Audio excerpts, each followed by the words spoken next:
Back at it in the workshop.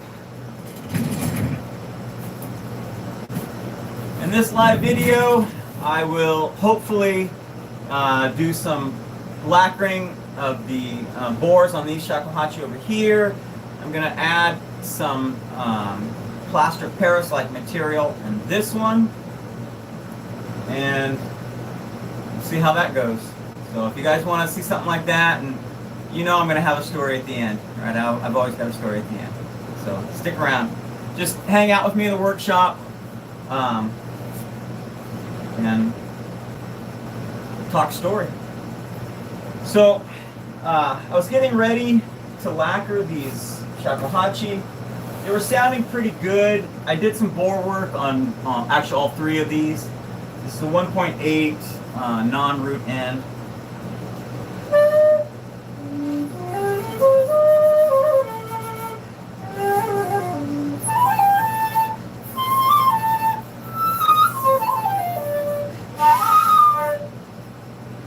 It should sound all right. This is a 1.6 key of D minor pentatonic, E minor pentatonic.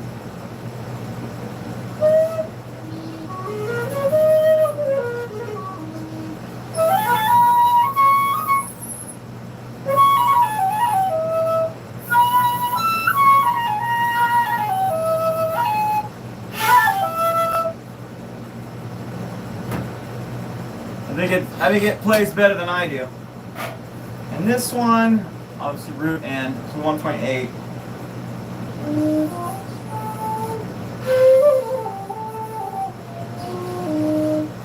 This one, it's a wider bore, which would be great for meditation. It won't be as fast on the attack. It won't be quite as crisp note to note for ensemble playing, but it should be fine for solo playing. And I make these, I'm a Zen Buddhist priest. I make these for meditation, but still play pretty good as well. But this one's the bore is a little too wide, and so I'm going to add something called G, which is a plaster of Paris like paste made from powdered limestone, mostly, called tonoko. Sometimes I'll add other stuff to be cost effective, but powdered limestone is pretty easy to get here, so that's what I use. You take this, you mix it with some lacquer, and you apply it. Here's a flute. This is the bottom half of a root end, and I don't know if you guys can even see that, if that's possible. But that one's a lot more uniform, and it's nice. It's highly fabricated. When you play this flute, you're not going to be hearing bamboo. You're going to be hearing that highly fabricated bore. These, you're going to hear the bamboo, and that's the whole point of it. When you add the G paste, it's called G-ari. So that one is G-ari. These are G-nashi, no G paste in them. This one's going to be Jimori, which has some G paste in it, because I think it really needs it. So before I lacquer, I'm going to add a little G paste. This is one of my favorite tools. I don't know if you guys recognize that. Anybody in the comments know what that is? I got it for free from the Air Force. It was in my mess kit, and it's surprising just how useful this is for so many things. Just a little powder, a little lacquer.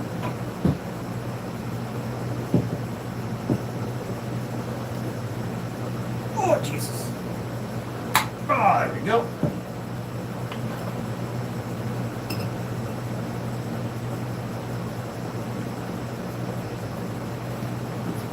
Yeah.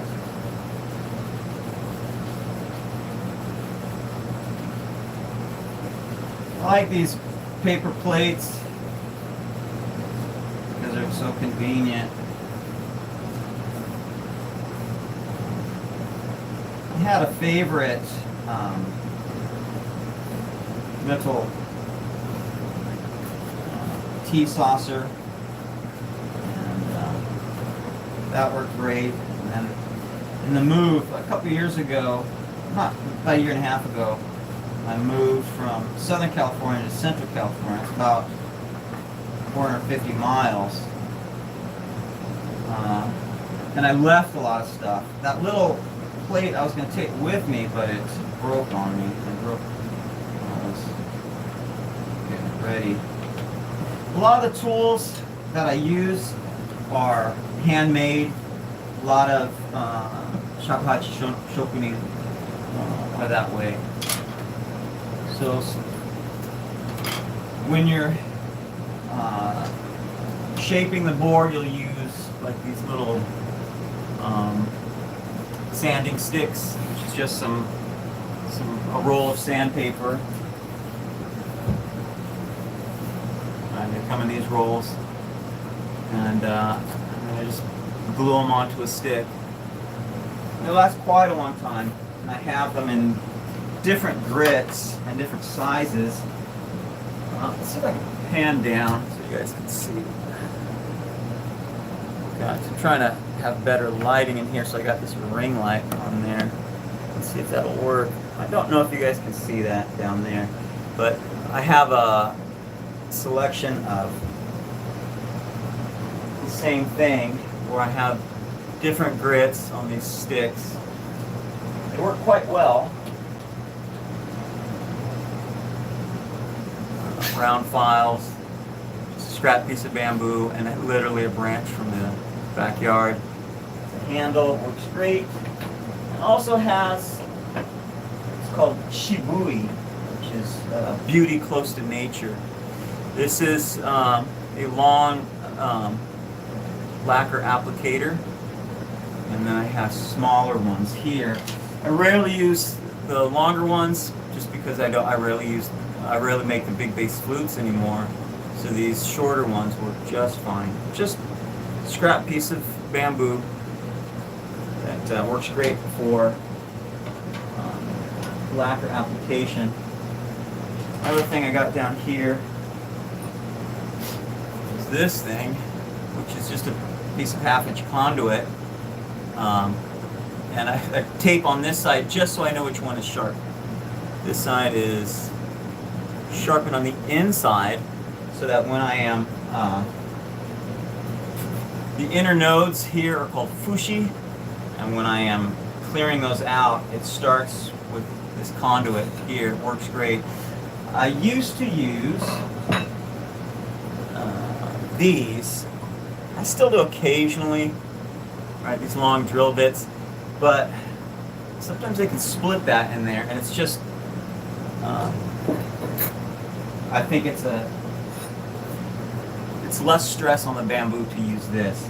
You know, for the most part, I can clear it out just by pushing, but sometimes I'll smack it on the back with a hammer. This is the second one I made. The first one I actually put a plug on this side, so I know which side was the handle and which side was the cutter, but it is helpful sometimes to be able to clear it out, so to have it hollow. That is convenient. So I'll be using these for applying the lacquer. Bring you back up.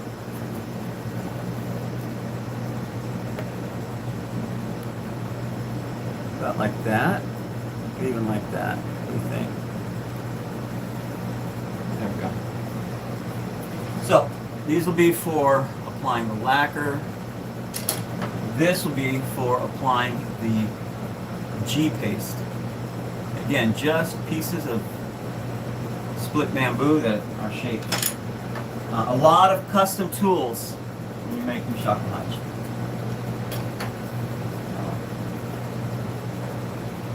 And some not custom tools.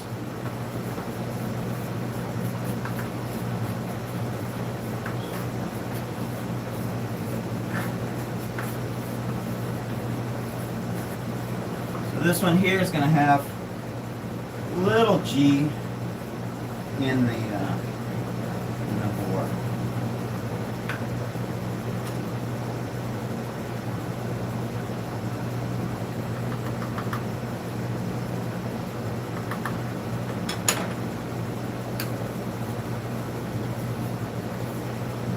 Traditionally, this would be urushi and tonoko, but as I said in another video, urushi is very toxic and it's a relative. It comes from the poison sumac tree. It's a relative of poison oak, and even people who are not allergic to it can develop allergies to it years later. So I would just say, screw it.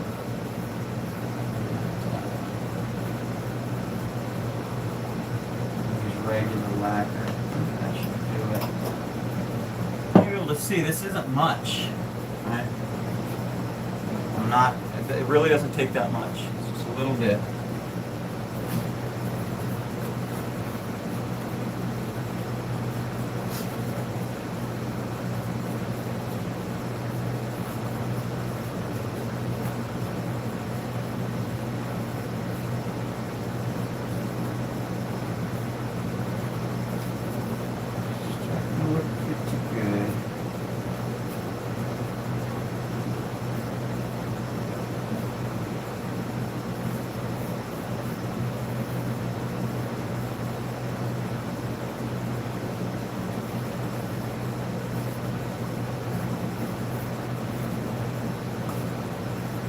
That's the consistency I'm looking for right there.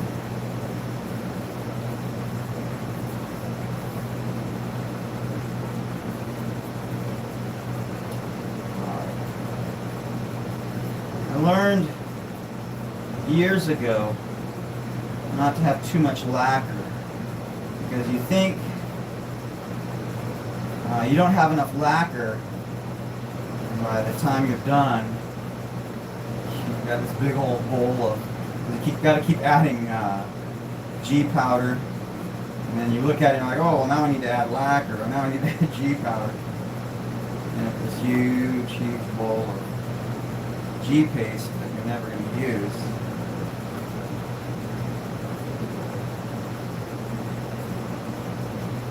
That's about right for me. Oops. That's about right. About like that. You guys can see that.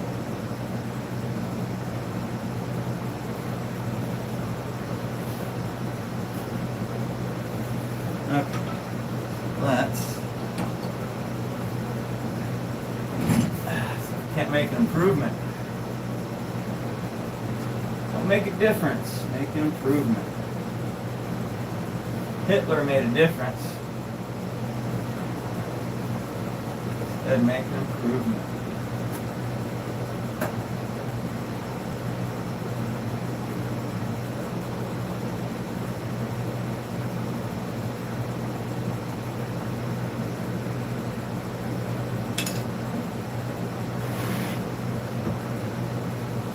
You get a bigger chair too, huh? You're like a little kid at the table.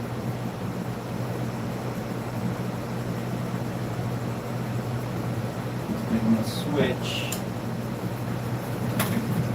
glasses. I got two different reading glasses. This one has a higher magnification. Well, that one I bought at the dollar store. This one I actually found here. It was left by the previous inhabitants. Thank you to whoever left these glasses. They're pretty strong. Like about a 3 magnification. Those are about a 1.5 magnification.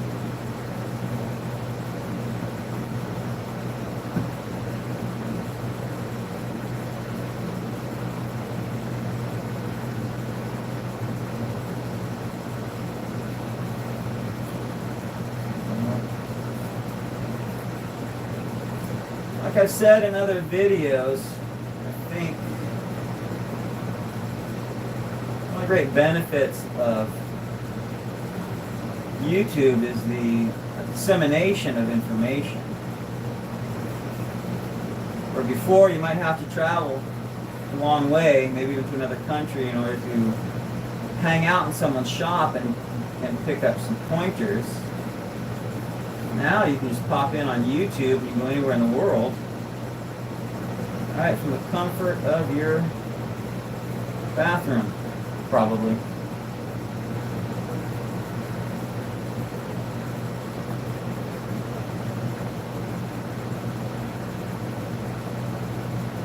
Good.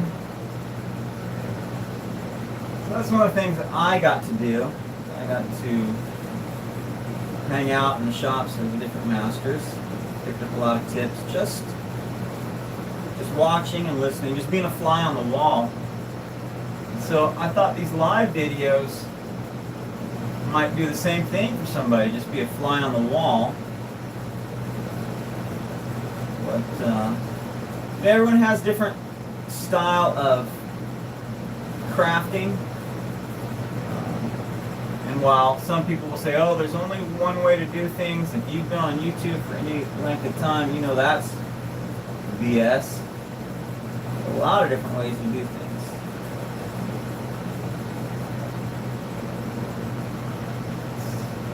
Well, that sounds.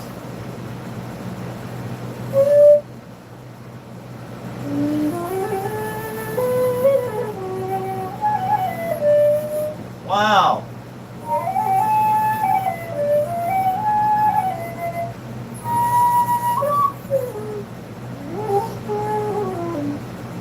All of them, but a lot of them. Looking at it though, I think I'm going to add a little more in there. So, back to it.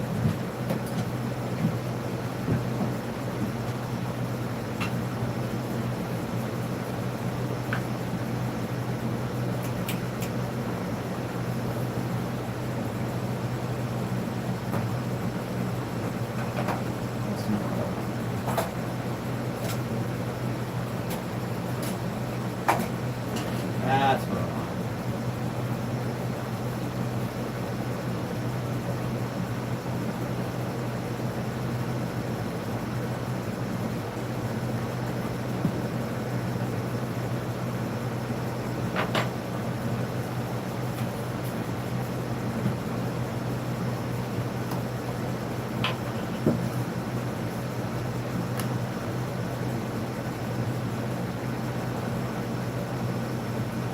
Yeah, so sometimes it's just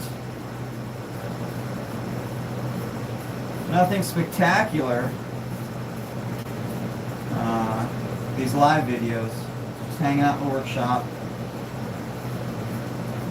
But when I would do that, I would drive back after hanging out in someone's workshop, I would think, and there's always at least one thing, one new tip or trick that I would pick up. Very grateful for all that training. Just training by osmosis, really.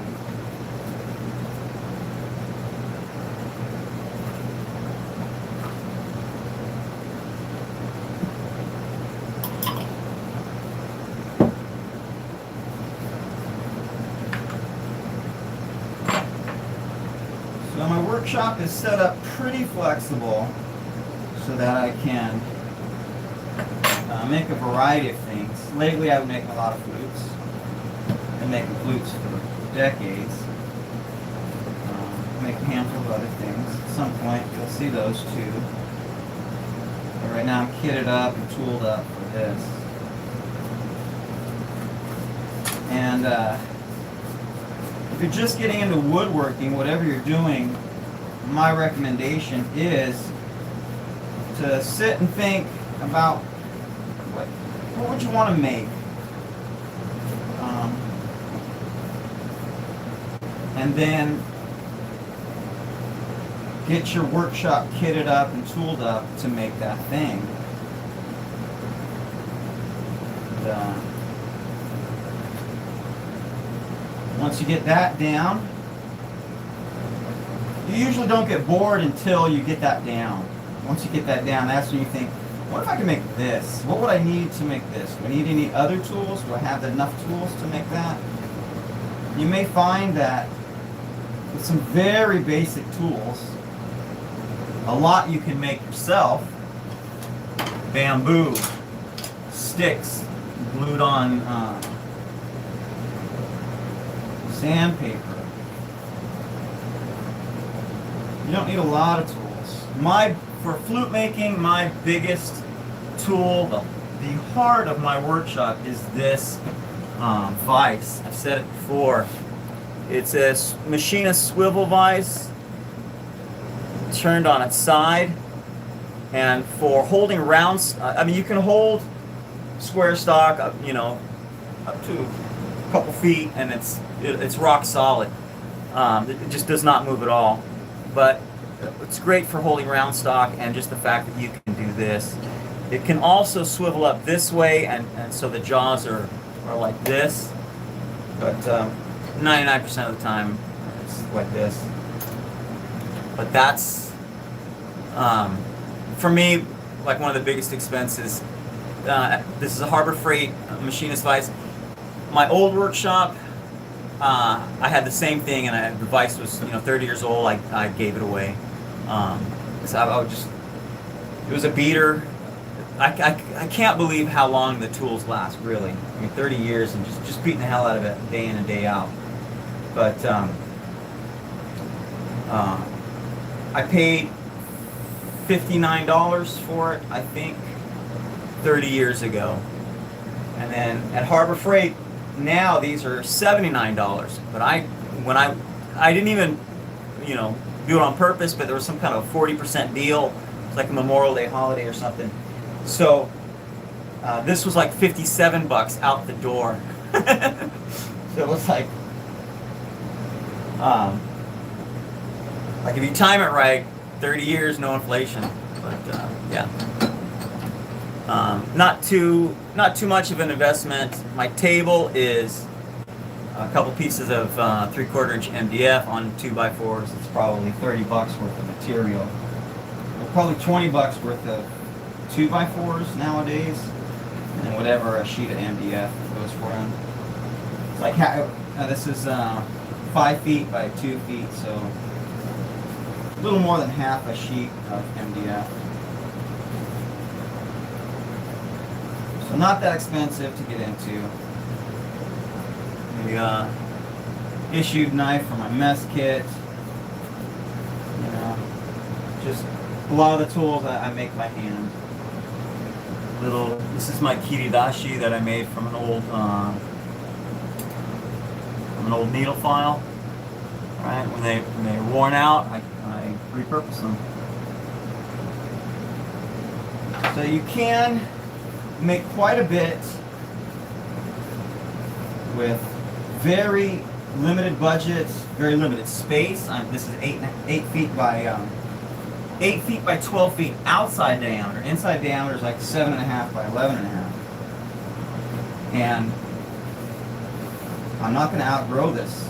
I literally had a bigger shop, and over the years I have reduced it. But I don't think I would like anything smaller than this. But I think this is a real good size for the stuff I make. Which are mostly Shakuhachi flutes, other bamboo flutes, other world flutes, archery bows, hand forged knives. All those things can easily be made in this shop.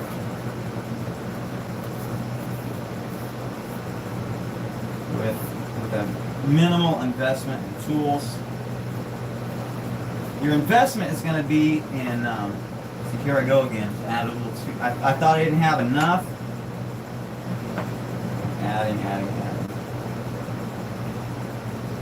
Like I said, your real investment is going to be in training and practice.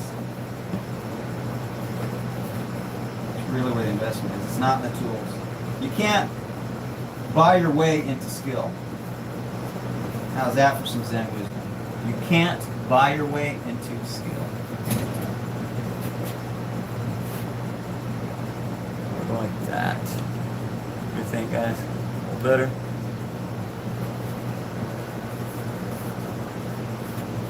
Can't buy your way into skill.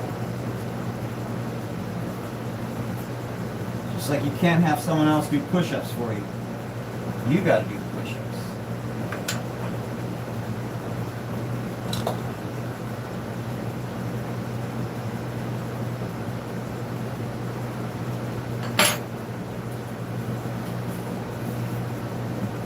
See what I mean? How easy it is to just end up with this big blob of G paste.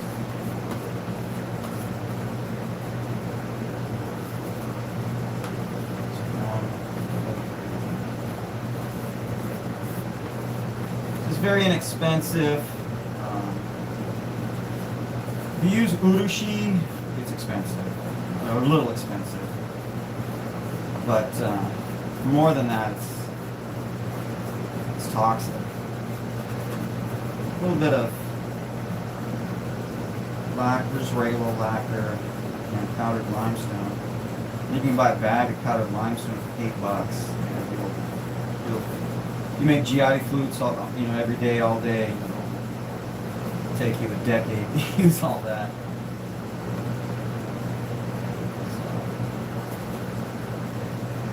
Can't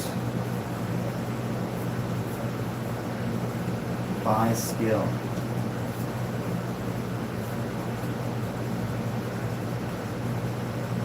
One of the few things you can't buy. You gotta put in the work. That one's a little wetter than the other one. The other one's a little drier. But I still think this is good. About like that. You guys see that? Let's see it. My stupid camera and light will see that, just a little glob of black paste. Good, that looks good. So now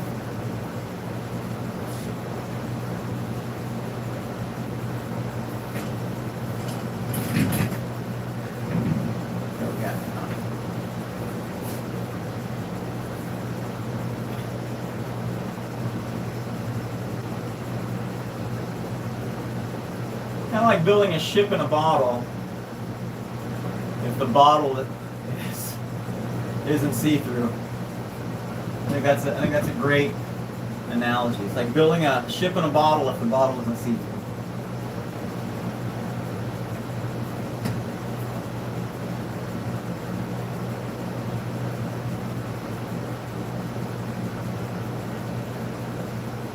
You guys see that okay? I think so. You see my vintage 1950s cast iron Craftsman table saw right there. I recently gave my old vintage distant panel saws some love from TLC, much needed TLC.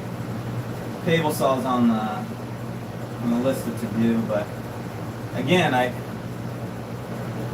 lately I just haven't had a use for it.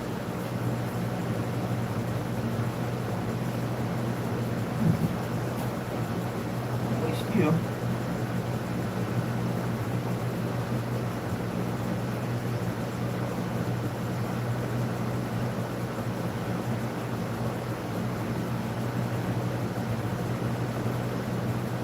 I really need some water.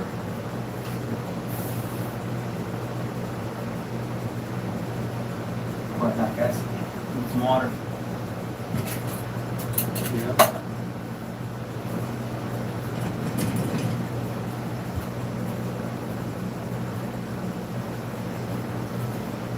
Be right back.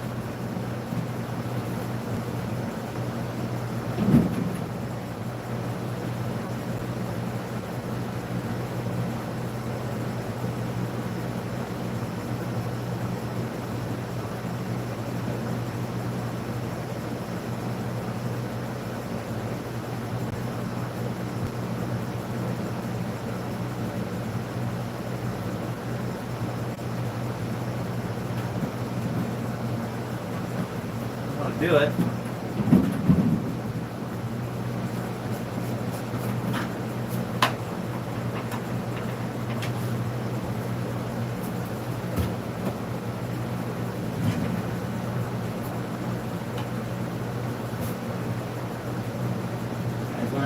and tricks.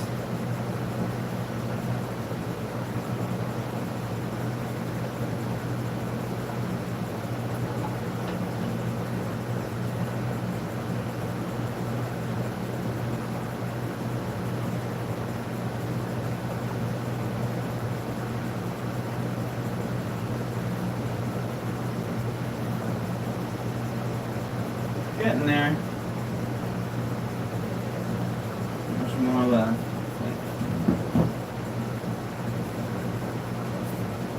Have some leftover, I tell you. Pretty cheap, so not a big deal.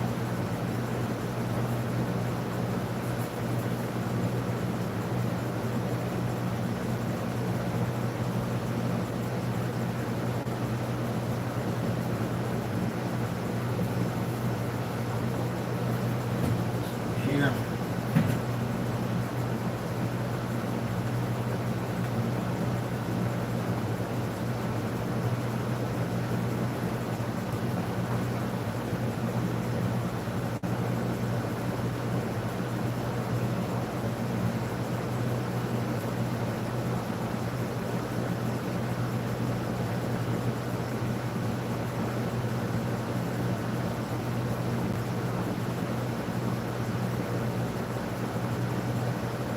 Right in here, need to do a little patching. I'm gonna eyeball it down the bore.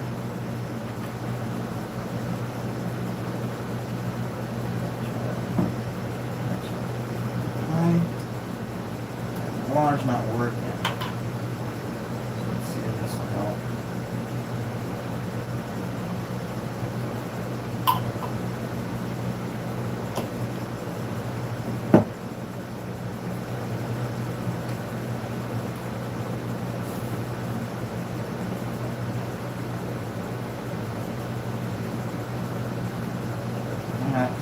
That feels better.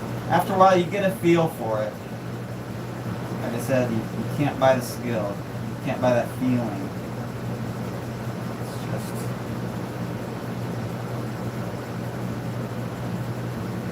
keep doing it.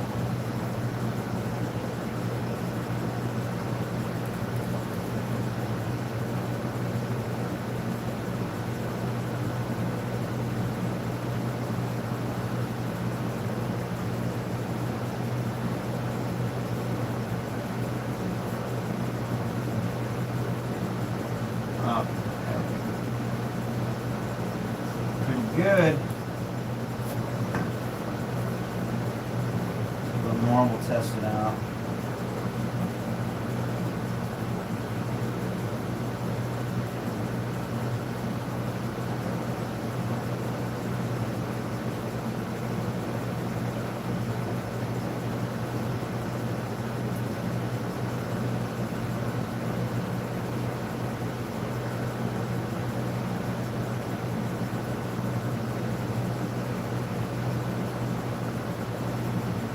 This kind of makes me think of a story.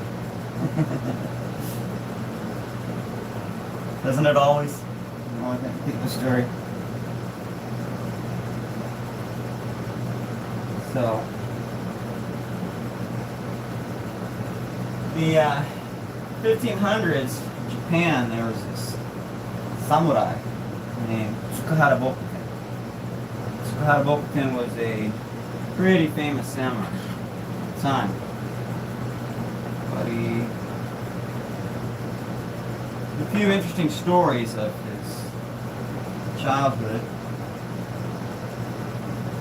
If I remember correctly, his father was a sword master, but Tsukahara was, how should I say, rambunctious, a little too rambunctious, a little too ADHD, and just couldn't learn from his dad. So he runs away, goes to one of his dad's friends, says,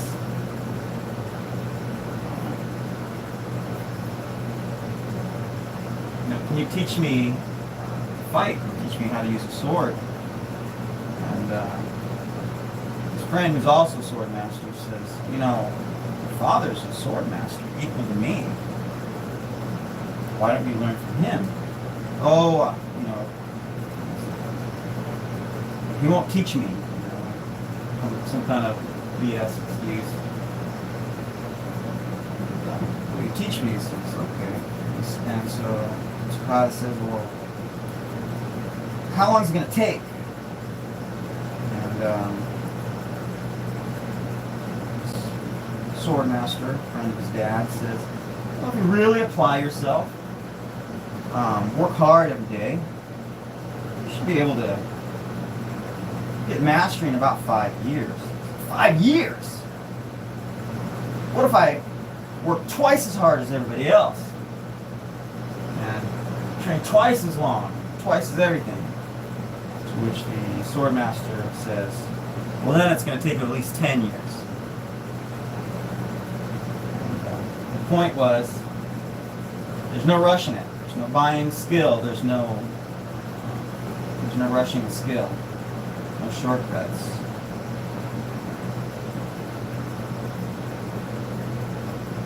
Good.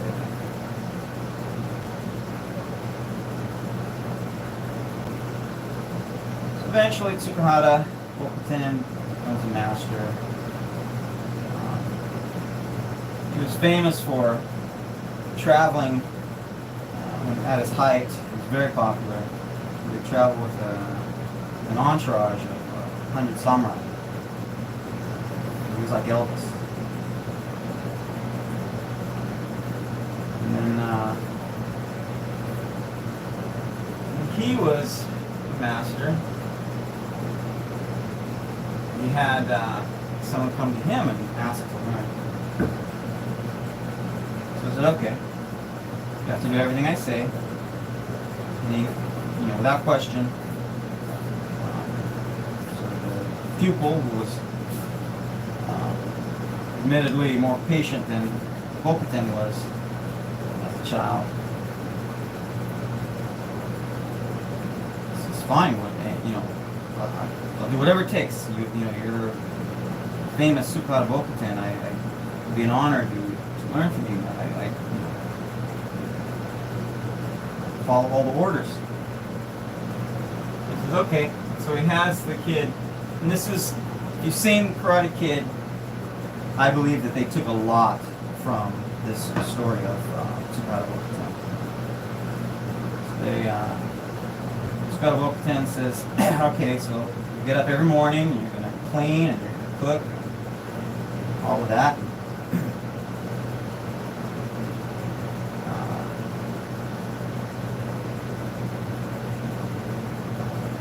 Kid does it without question.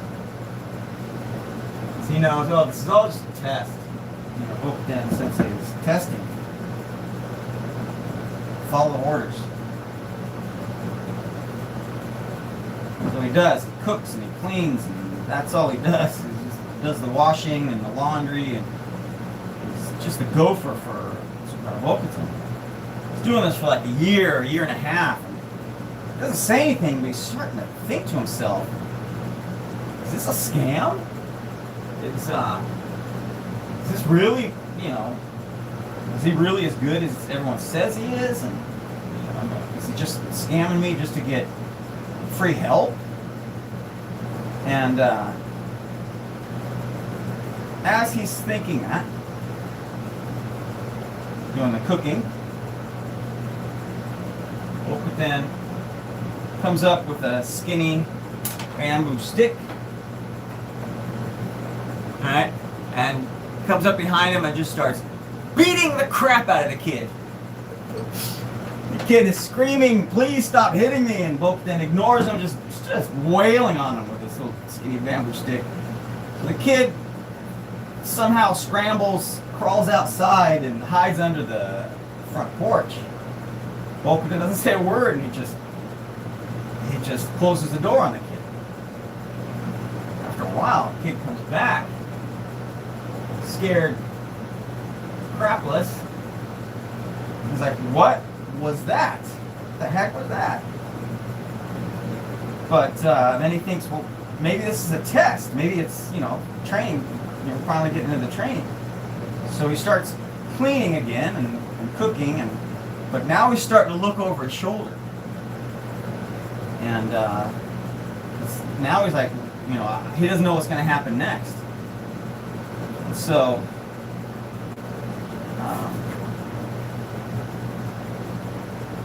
then every once in a while, when the kid's doing the laundry or whatever, cooking, cleaning, taking out the trash, he tries to sneak up and smack the kid with the stick.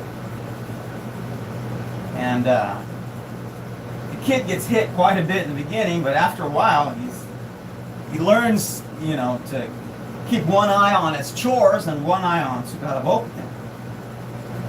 So at one point, after a couple years, he's getting pretty good at this. And one day he's cooking. He's got his chopsticks and he's cooking, right? And he picks up the lid and he senses Tsukahara Bokuden, and right as he strikes, he blocks the strike with the lid and then just keeps on cooking. So Bokuden Sensei stops attacking him for a couple weeks, and the kid thinks, finally, maybe he's going to stop doing this, but when's he going to start teaching me to use the sword? So then, the kid is asleep in the middle of the night. You guessed it. There's Tsukahara Bokuden with that stick again, beating him while he's sleeping. Kid wakes up, oh my god, right? Same thing, crawls out the front door and crawls under the porch. Bokuden slams the door without even saying a word. And now the kid's thinking, this guy's lost it. He's full on mental. But he still keeps going back. But now he doesn't sleep so good anymore. He's learning how to sleep with one eye open, And he gets to the point now where this is after about 3 or 4 years, and he's now at the point where when Bokuden, even in the dead of night, sneaks into his room, he wakes up and he evades his strike. So Bokuden Sensei says, finally, you've made it. I'll write your Menkyo Kaiden, I'll write your certificate that says you're a sword master. And the kid says, excuse me, but you haven't taught me how to use a sword. And Bokuden says, yes. So he goes and he gets his sword, takes it out, and says, okay kid, hold it like this. Okay, just cut like this. Maybe like this. Maybe like this. Right, there you go. I'm gonna go write your certificate. You're now a sword master. The kid says, really? Yes. The moral of the story is something called Yudan Nashi, never off guard. The secret, according to the story, according to Bokuden Sensei, being a sword master wasn't in being really good with the sword. It was in never getting hit. First, don't get hit. Far more important than learning how to hit them. Now there is a lot of propaganda of the time where they would say, oh, it's glorious to die for your Lord. Go for it. You want to do that. There are some things that are bigger than you. Some things in this life that are bigger than you. And that are worth dying for. But it's a real good idea to be able to never be caught off guard.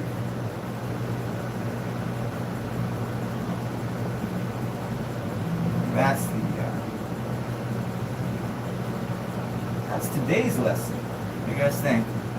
Like the story of Tsukahara Bokuden? Thought of it originally because of that story where he was a kid and he wanted a shortcut, and there's no shortcuts. And most important thing is zanshin, awareness on turbo. Yudan nashi, never off guard. These look pretty good. Not perfect. Once it dries, I'm going to still have to shape the bore. And I used pretty much everything. Almost everything.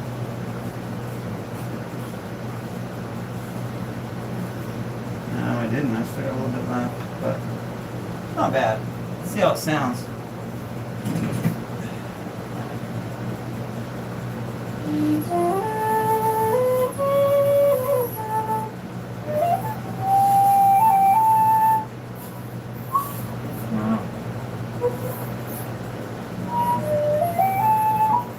Cuts out right there. Oh man, I still got more work to do. Dang it. That's enough for today. It's definitely improved, but not improved enough.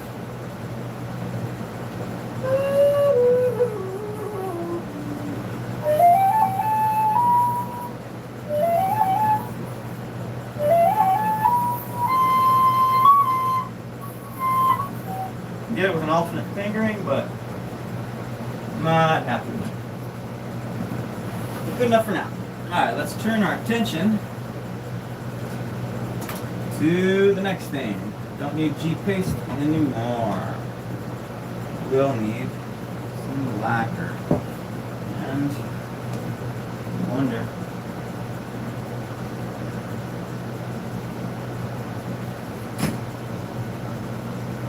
I think I will. On the inside of this, and there's a little spot in here that might benefit from a little G-paste. Let's see if we can get that to use. Here I was thinking I was just gonna come in today and I was gonna be able to go straight to lacquer. Not the case.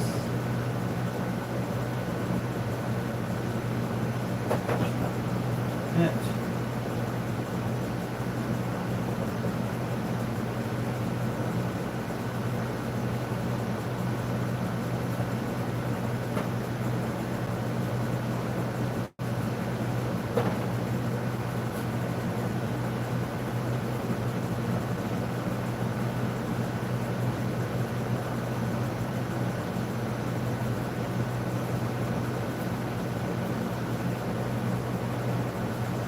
Again, it's like building a ship in a bottle.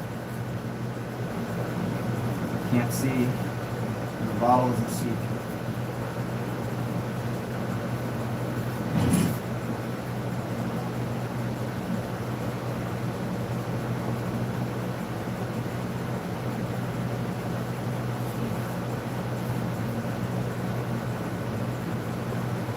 I'll wrap it up here pretty soon. If there's anybody watching, let me know in the comments if you like these kind of videos, if there's something that you want to see in particular. Try to accommodate.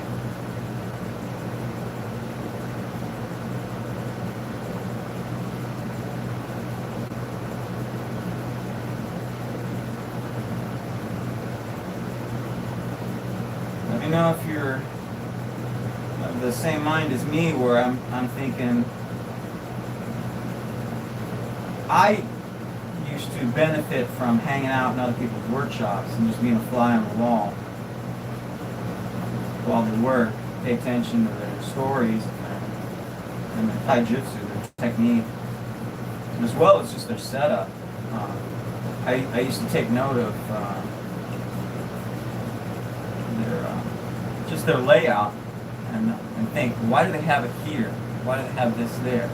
I'm left-handed, so my vise is on this side. My primary vise is on this side.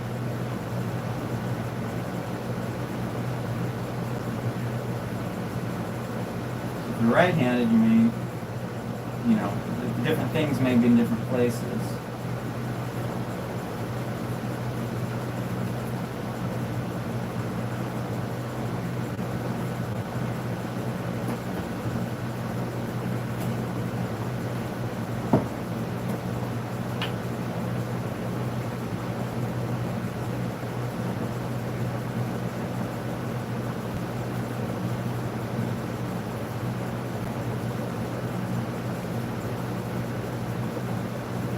Lacquering, this is just using this lacquer to smooth out that G paste.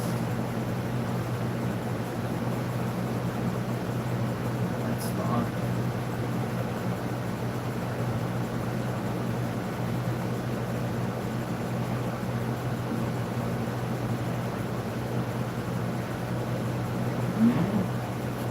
So I look here and then I make a note of where I need more.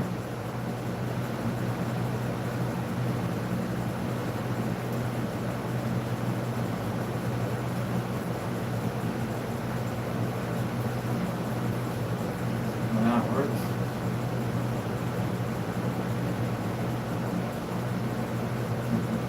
Okay. A little bit more.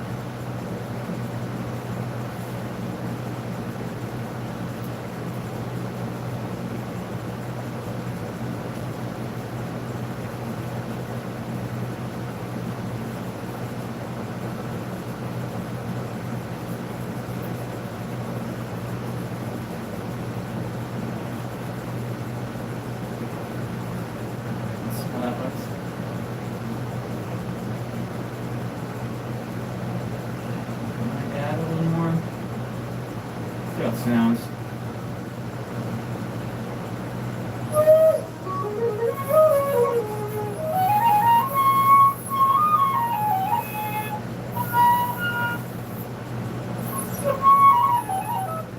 Nope. More. It's going to be more like a Chiari application live session instead of a lacquering. Weave it.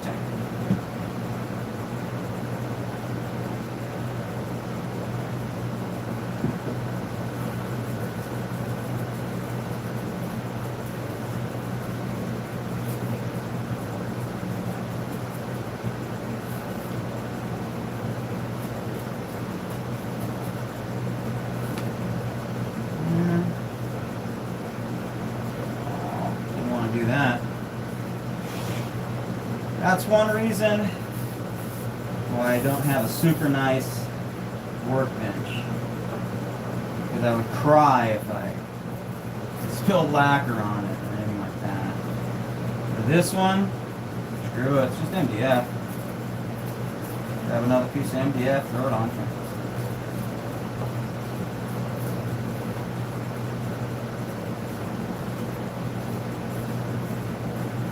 So the first layer of G powder that I use is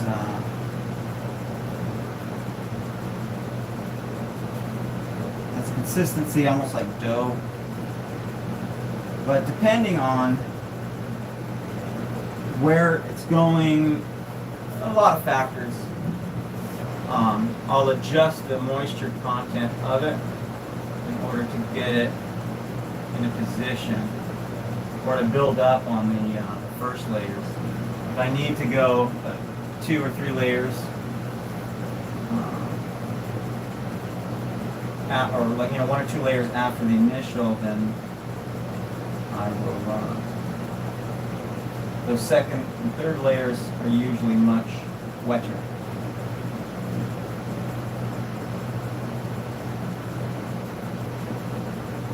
This one, same thing, like sometimes you can, just from this, you can just get it nice and perfectly smooth.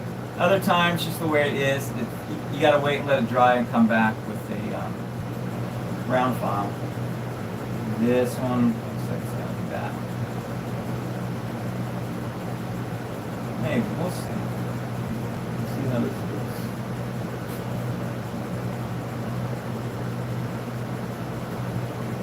It's a bit of a messy process, not super messy, but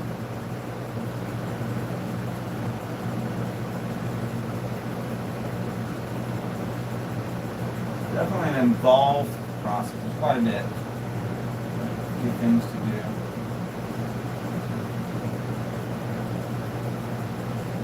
Another video, I talked about mufunbetsu, no distinction in the sacred and the profane, and how that in Zen that's a big thing. And a lot of Japanese architecture, furniture, literature, music, poetry, shakuhachi, there's that blurring where you can have something that's very highly refined, but it appears just to be a simple piece of bamboo.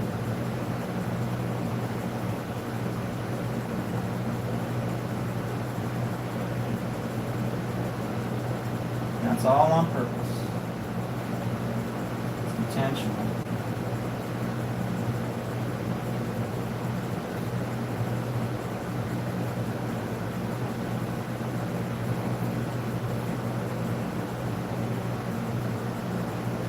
Better.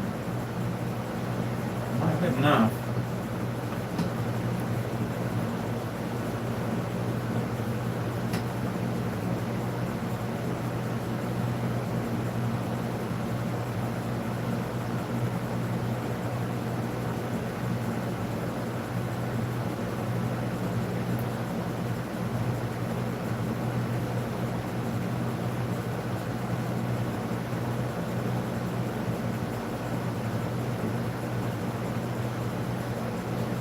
Yeah, so let me know if there's anybody watching. If there's something in particular you guys want to see.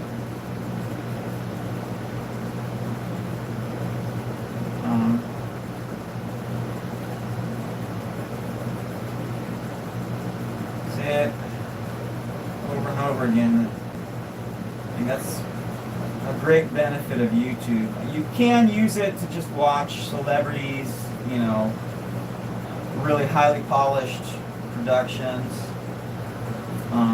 or you can use it to pick up a skill, just find something interesting on here, where it's not somebody who is famous, they're just someone you might want to pick up some tips from.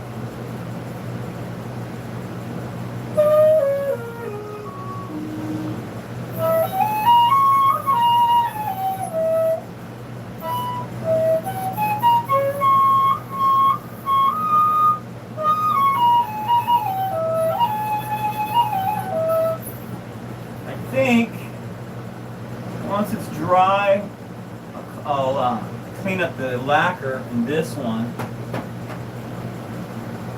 with this thing, the round file, then lacquer it, and I think I should get all those notes. In my opinion, let's switch to lacquering. You may be able to tell I use two main colors, red and black. This is the black one.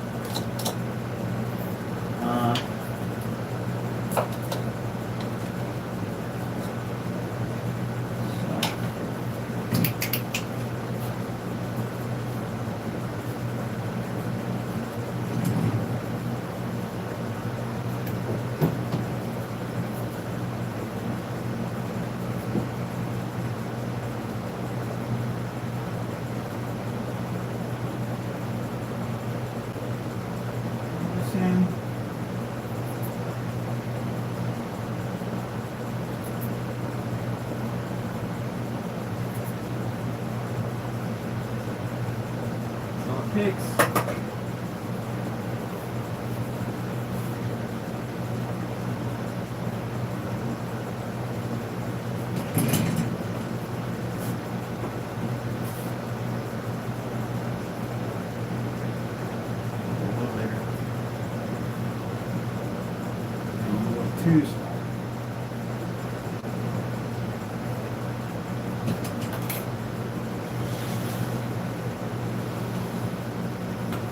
Yeah, so if there's anything you want to see, let me know.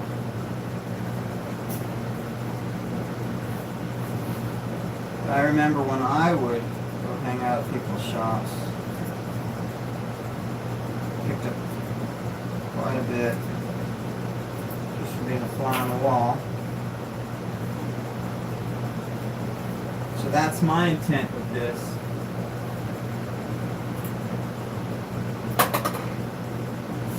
Nothing real flashy.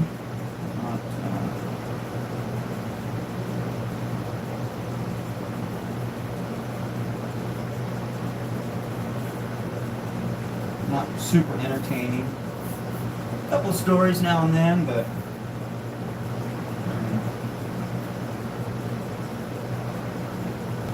having graphics or anything like that.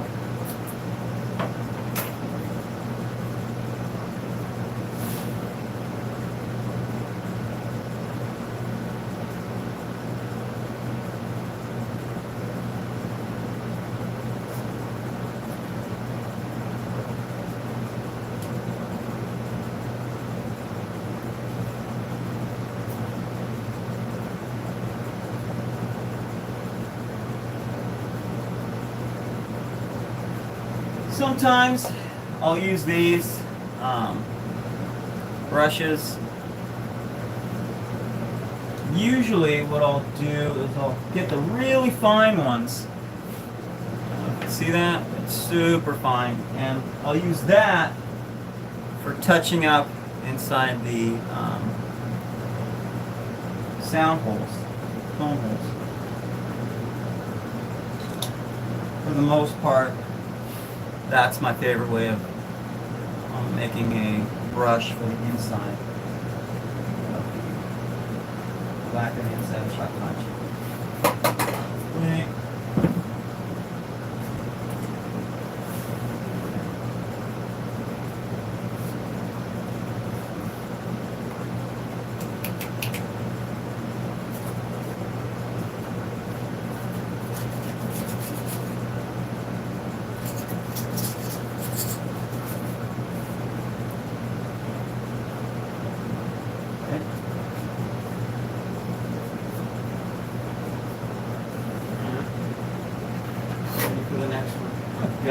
I use this so much, I gotta find a spot for it. Maybe there.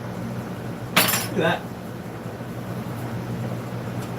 That right now.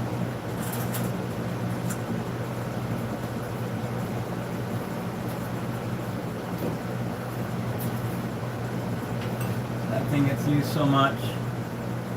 It needs its own spot. Go.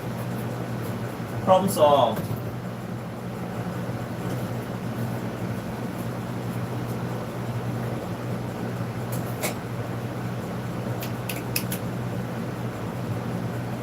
There. Way. Okay, so now we're going to prep this guy.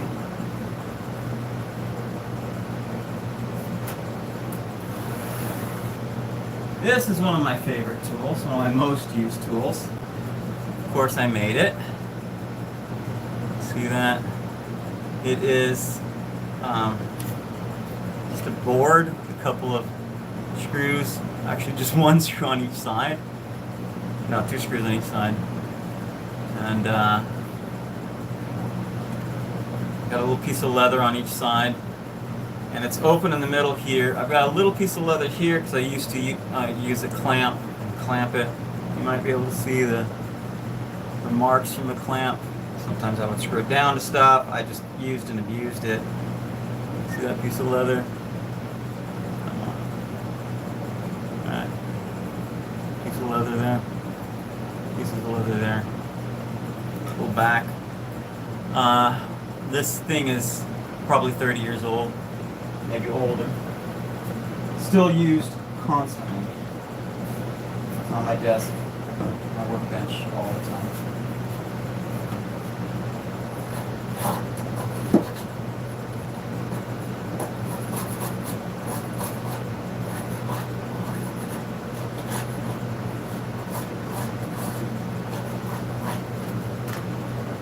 Yeah, these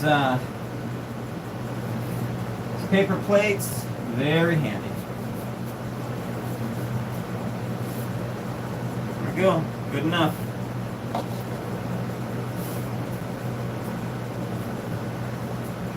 Good enough.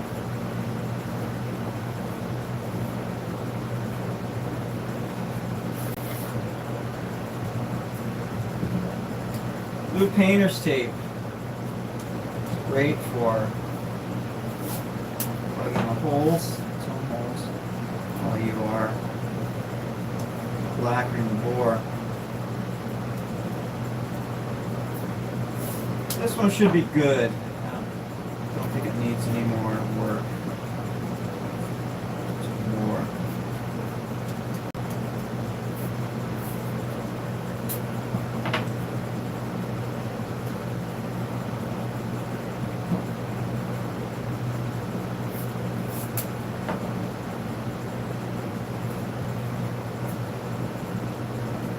How long are we going? Man, we've been going over an hour. You know, sometimes I'll watch YouTube videos on how to make better YouTube videos for you guys. And some of them say, oh, you gotta be like TikTok, and it's gotta be snazzy and fast and great music, and can't be more than 5 seconds, because that's all the kids these days can handle. That's not my wheelhouse. The wheelhouse is more like this. So I thought these YouTube live streams might work better for the information that I'd like to pass along. Let me know. Let me know if this is too long. You're like, no, it's got to be more snazzy and TikTok it and all that. Or if you're like, no, that's cool. So, here we go.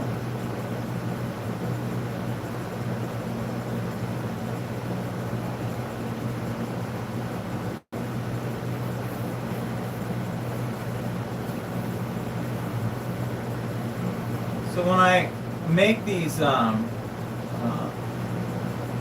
lacquer brushes, I have that little piece of paper just on one side. And so it's kind of pointing down, and the bamboo itself is a little curved. And so I think that naturally works better.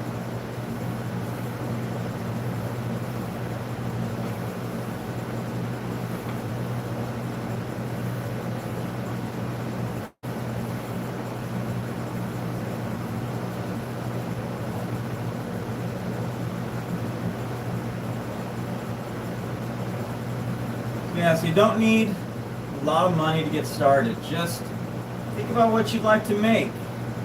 Maybe look at other people's workshops, see what tools they use.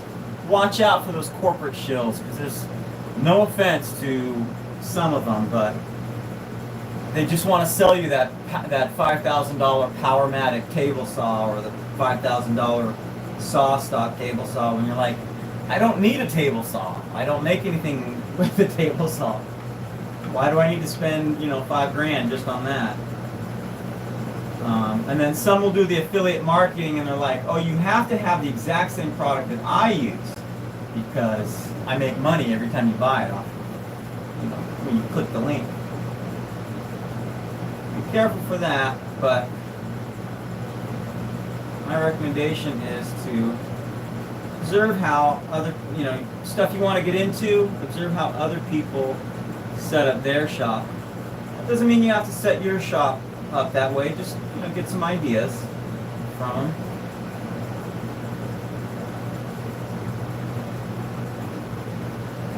This has already got, I think, 2 coats of lacquer. And I'll probably end up with 1 more after this.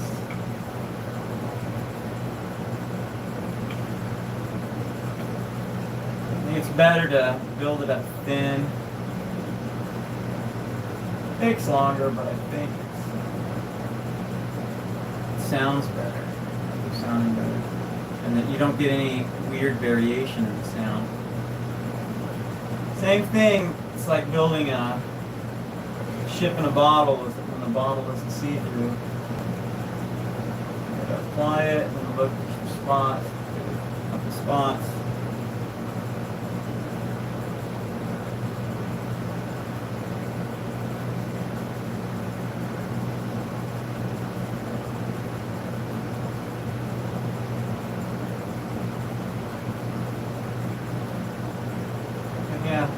Look at how other people, are kitted up, tooled up to make the stuff that they make, and then,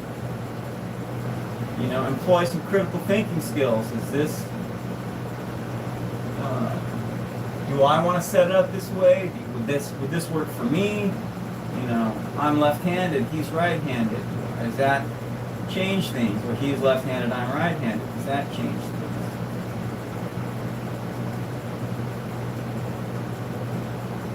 Take heart, build a lot, very little equipment and space. What you need a lot of is skill. And there's only one way to get that.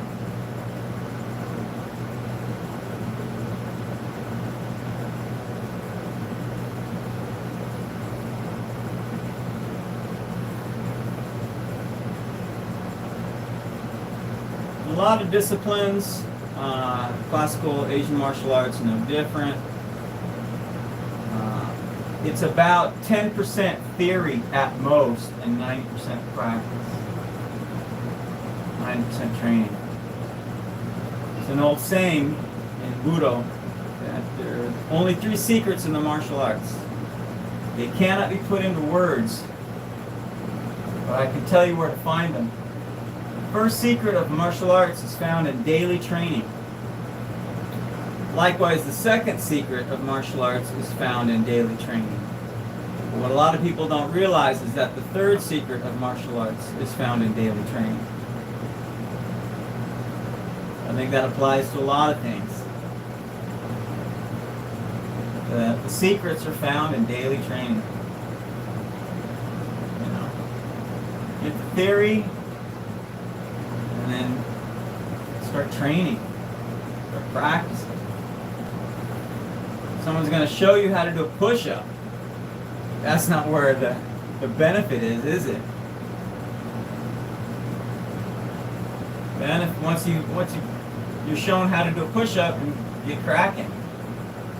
And yeah, you might pick up some more tips on how to make your push-ups more efficient and all that, or you may from somebody else, or you may figure it out for yourself, but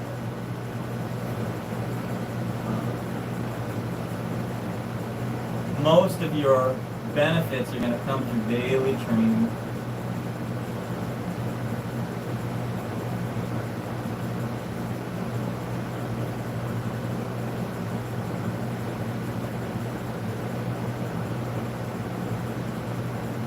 I've learned when looking like this to keep my mouth closed.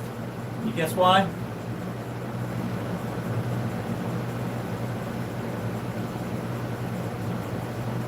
That was damn good. Can't play it. I don't even know if I can show you this. I can. You guys can see it. Like, you guys? It's nice and shiny. Nice and shiny.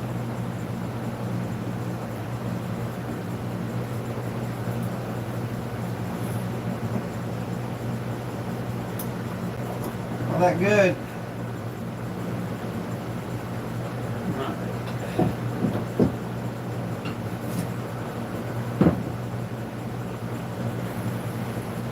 These two Jimori looking pretty good. I think I can lacquer this end and this end, because all the G is right here. So the G is like right here. Well, I think I'm gonna see about being a little more efficient. The G-paste is here, from there up. Lacquer a little bit. That one. Okay. This one next. Thought I was done with that tape, but I'm not. I was done with lacquer, but I'm not.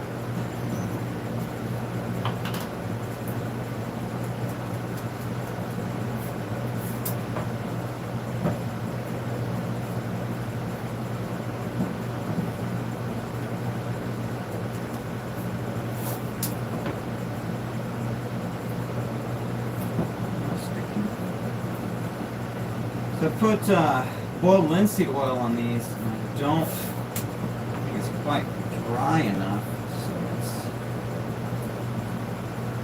it's not sticking to the bamboo. So I gotta have the tape stick to the tape. I need to do these two right here. I'm not gonna get in the back here. All right, where we at?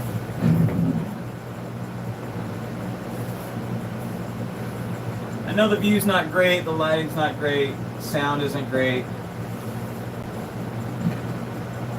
but if I can help it someday in the near future, it'll be more great. It'll be greater.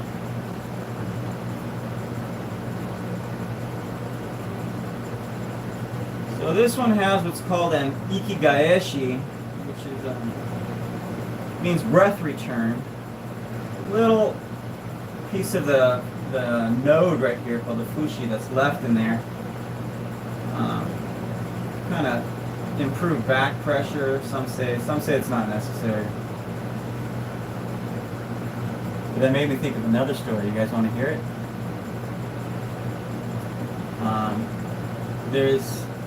So ikigaeshi. Ikigaeshi means breath return. That's that little leftover node in there. There's also something called ikigai. Ikigai, not an ikigai, but ikigai. It means your reason for breathing, or your reason for getting up in the morning. And,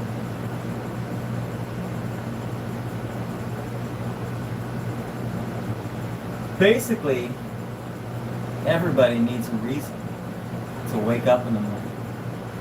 Everyone needs a reason to keep breathing.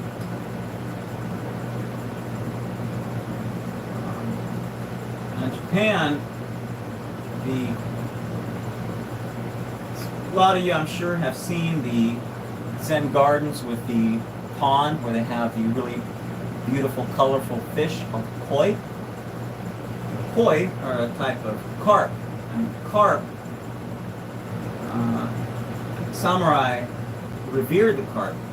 Now those ponds, they started out not as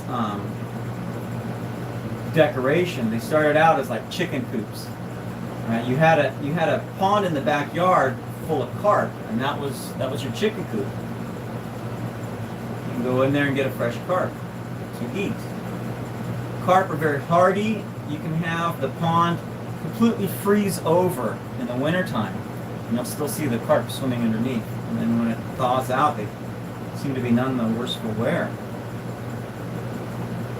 So they're very hardy, they're very tough. Samurai like them because of that. Another thing about carp is that when you first pull it out of the water, right, you get a net, pull the carp out of the water, it starts flopping like mad. Crazy. I've never seen anything like just it doesn't stop, it goes crazy.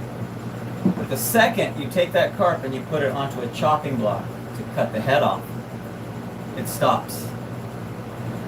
It no longer fights. It accepts its fate. So the samurai would see that and they would think the carp is it's like a koan, and the carp is teaching them a lesson. And the lesson is make a desperate effort in life, but when it's time, bow to fate. You know, Don't go out begging and pleading on your knees. You go out with dignity. Like the carp. Eventually those chicken coop koi ponds ended up being, for the very wealthy, just a way to show off, an ostentation to show off. Oh, I'm so rich, I don't need it. I just have that for giggles. But ikigai, reason for breathing. What does that have to do with carp? Well, one of the things that the Japanese learned is that if you have a perfectly round pond, the carp will get lazy and listless, and they'll get weak, or they may even die. So what you need to do is you need to put something, a big rock, or some sort of an obstacle, somewhere in that pond. Maybe in the middle, maybe to one end. That pond, or that rock, is called a swimming stone. Because the carp apparently are curious, and so they'll swim around the other side of the rock to see what's on the other side of the rock, and they'll keep doing that, right? Not the brightest, but they're curious, and it's looking pretty good. So you need that swimming stone. If you don't have that swimming stone, you're going to have weak carp or dead carp. So that swimming stone is an ikigai. It's a reason for breathing. In the carp's case, it's a reason for moving, a reason for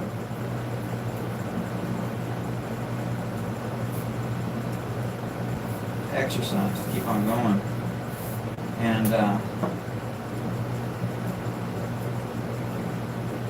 carp aren't the only ones who need a swimming stone. We need a swimming stone. If the world was perfect, you wouldn't have an ikigai. You wouldn't have a reason for breathing. Right? You'd get bored real quick and you'd want to check out. You need a swimming stone. You need an ikigai. You need a reason to get up in the morning. You need a reason for breathing. So, we all have obstacles in our life. Hopefully, yours are minor. Hopefully, you don't have any major obstacles. But, whatever your obstacles, try to remember that. You need a reason for breathing. You need a reason to get up in the morning.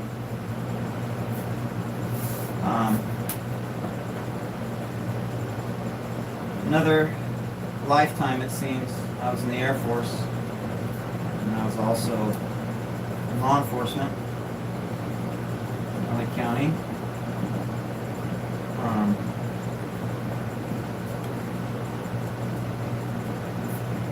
And I was considering making a career out of it.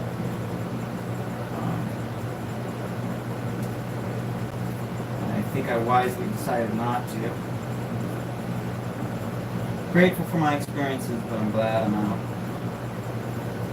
Anyways, both of those careers, I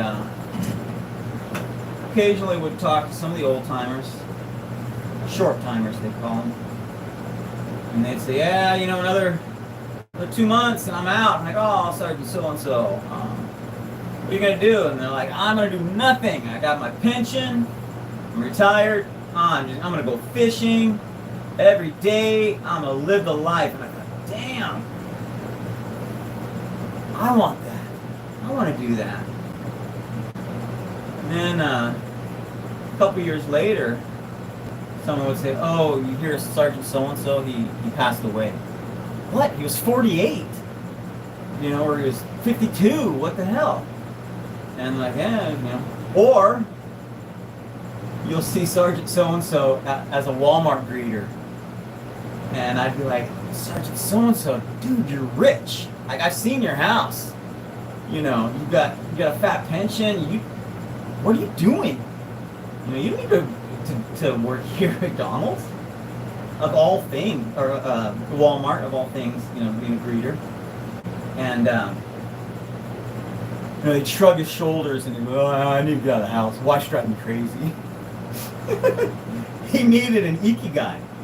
So you either retire and end up pushing up daisies within a matter of years, or, I mean, you can only go fishing so much. You can only go traveling so much. Oh, I'm just going to travel the world for the rest of my life. Yeah, you're going to do that for a year and a half. You're getting sick of that real quick. Most people. I mean, there's a few people that maybe they can handle it, but the rest of us, 98, 99% of us, no. So, you need an ikigai. You need a reason for breathing. You need a reason to get up in the morning. You need a swimming stone, just like the koi, just like the carp. And don't forget, make a desperate effort, but be dignified and bow to fate when it's time.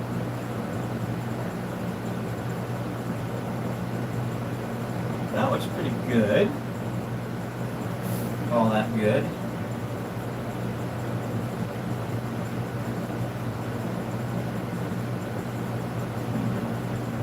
You see that?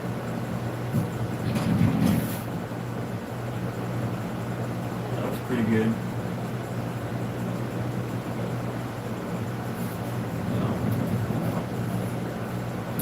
Anyways,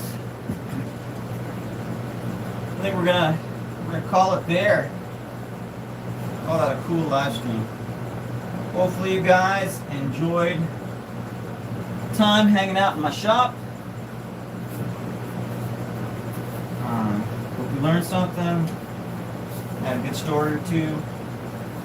You're always welcome back here in my shop. You don't take up much space. You're nice and quiet.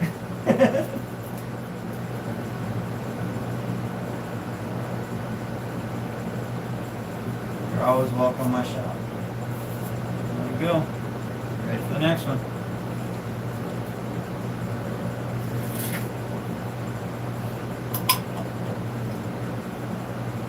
Now I'm gonna go clean up. And then I'm probably gonna give this poor 5.5 Stanley some TLC. And this guy needs sharpening for sure, I know that. So that's what I'm gonna do. I'll talk to you guys later. Bye. Once again, let's see if I can figure out how to stop. Are you sure you want to stop streaming? Okay. Bye guys.